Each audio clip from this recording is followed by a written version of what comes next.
Let me ask you an important question. Would you be willing to try something that was expensive, time-consuming, and exhausting if you knew it wouldn't work for you 97% of the time? And what if it's failed you before, maybe once, twice, 10 times? It's kind of like if I wanted to buy a new washing machine and I knew going into it that 9 times out of 10, it not only would not get my clothes clean, it would actually make them more dirty. Hardly seems worth it, right? And this might sound wild, but that's pretty much exactly what happens every time we start a new diet. So if you're thinking about trying one in the new year or any other time, here's what I think you need to know first. Number one, dieting isn't easy, and you probably already know that, but there's a reason why so many of them fail in the long term. And I don't mean fail in that they don't result in weight loss, because they do, and we know this, so I'm not here to dispute that. But the reason so many of them work for weight loss is because they essentially all do the same thing. They result in severe caloric restriction below what is needed to maintain your current body weight, and it really doesn't matter how you go about doing it. If there's a calorie deficit, you can lose weight. What isn't well documented is a way to keep that weight off for more than about 2 to 5 years. And if you're watching this, I have a feeling you already know that too. Now, the number kind of varies on the source, but it's estimated that less than 5% of people who succeed in losing weight also succeed in keeping it off. And for the ones who do, they often have to become more and more militant about their eating and exercise in order to do so. In any other setting, we'd probably call that at least disordered eating, if not a full-blown eating disorder. About a quarter of people who attempt a diet eventually do go on to develop really disordered habits around food and eating. And although not everyone who diets goes on to develop an eating disorder, almost everyone with an eating disorder at one point or another has attempted a diet.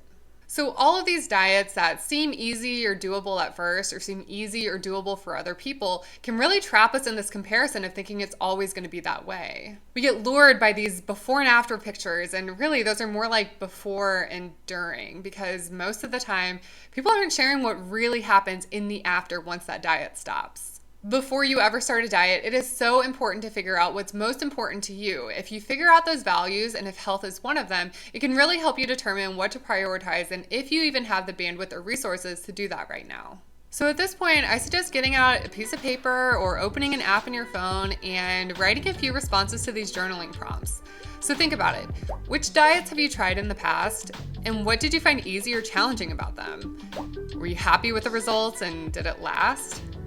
And at this point, what would it take for you to try any of those diets again? The second thing I really think you should know is that you're not wrong for wanting to diet. Our entire society is obsessed with fitness, to the point that it really does undermine true health and well-being. It means that people in a thinner body are granted more access, more privilege, more opportunity. So it's no wonder that that's something we may want for ourselves. It can be amplified or complicated even more when it intersects with other identities. So depending on the set of unearned privileges that you may have, that could be a lot easier for you to achieve than for others. And historically, being thin and staying thin has been a really effective way to gain social capital. We also can't ignore that our own vanity and self-image plays a role in that too, because the beauty standards are always changing. So get out that journal again and think about these questions. What does true health and well-being look like for me? Do I feel like I need to label myself according to a specific diet or lifestyle? And what kind of benefits do I gain when I'm actively dieting or in a thinner body? And is that important to me right now? All right, the third thing, and I think this is key, especially if you're hearing this for the first time, but dieting is not about health. If it were, I don't think we would take things to such extremes. And the irony lies in the fact that it's kind of twisted, right? You have all of these diets and all of these really vocal, influential people backing up the claims about them, but it's undermining a lot of the things that really do move the needle for true health and well-being. One example, extremely low calorie intakes. When we restrict our intake to the point that it's hard or impossible to get adequate nutrition, not just in the form of calories, but also in the form of vitamins, minerals, micronutrients, antioxidants, fiber, all of these other things that we know are linked to positive health outcomes, gets harder and harder when we shrink our total intake to just a few very small meals or sporadic eating throughout the day. We also see this with this impulse to exercise, this compulsive kind of earn and burn mindset. That forces us to exercise through discomfort, pain, injuries. It sets us up for a suboptimal recovery that makes it even harder for those fitness adaptations to take place. And sometimes to the point that it disrupts our social lives and the other relationships and sense of community that contributes to overall health. I could truly go on and on, but it's just very apparent when you start to pick apart these different diets that if it were truly about health, they wouldn't go to such extremes. The repeated yo-yo cycle of on a diet, off a diet, and the weight cycling that results is far more damaging to overall health than simply living at a higher weight or maintaining your current weight. And there are countless ways to support, promote, and maintain better health if that's really what you're after. And you can do all of this without getting wrapped up in the numbers on the scale. So I really want you to think about, how would I take care of myself and my body if no one were watching? Would it look the same or different as when I'm on a diet or dieting? And are there any food rules I'm ready to start letting go of? Okay, number 4 starts getting personal for me because as a registered dietitian, I need you to know this about dieting. The advice of your doctor, your personal trainer, your chiropractor, or whoever else is probably well-intentioned. However, the best resource for figuring out the best diet, aka eating plan for you, is probably a registered dietitian. And not just any old registered dietitian, I would really recommend trying to find one who is trained in a weight-inclusive framework like intuitive eating or health at every size. These are dietitians who aren't just going to put you on another calorie restriction or assign you to another meal plan. Those other health professionals get little to no training in nutrition, while the entire field of dietetics specializes in only that. And not only do they have the training to understand the science of nutrition, but they also have training to counsel on the individual level so they can really troubleshoot with you and understand what's working well and what needs to change.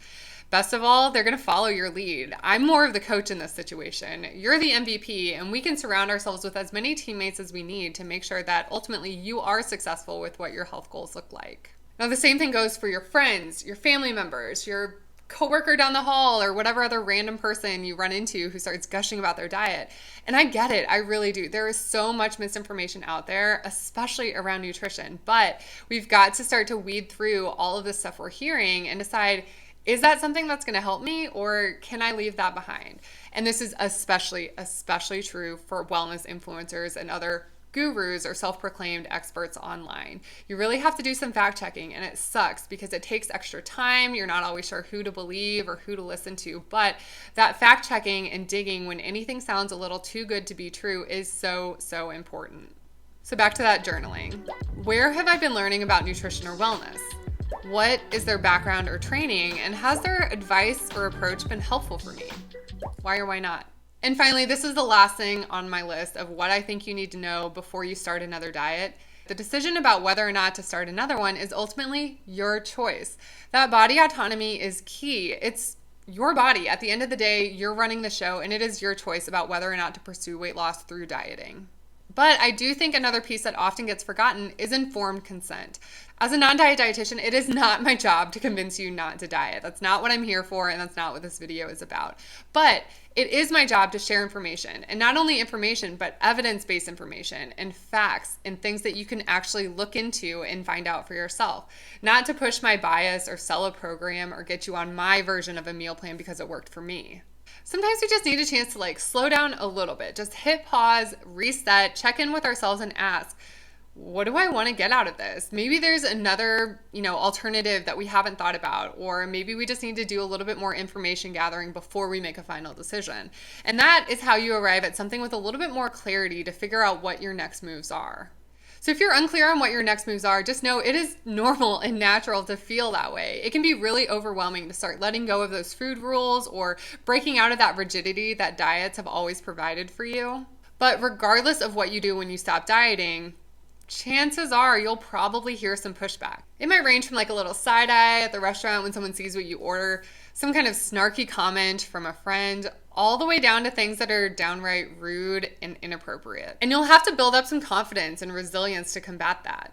So to help you out, I put together a little guide on how to start shutting down diet talk. Just how to set that boundary if you need to, or push back if you feel like it. So it's coming up in my next video. Be sure to subscribe if you haven't already to make sure you don't miss it, and I'll see you in that next one.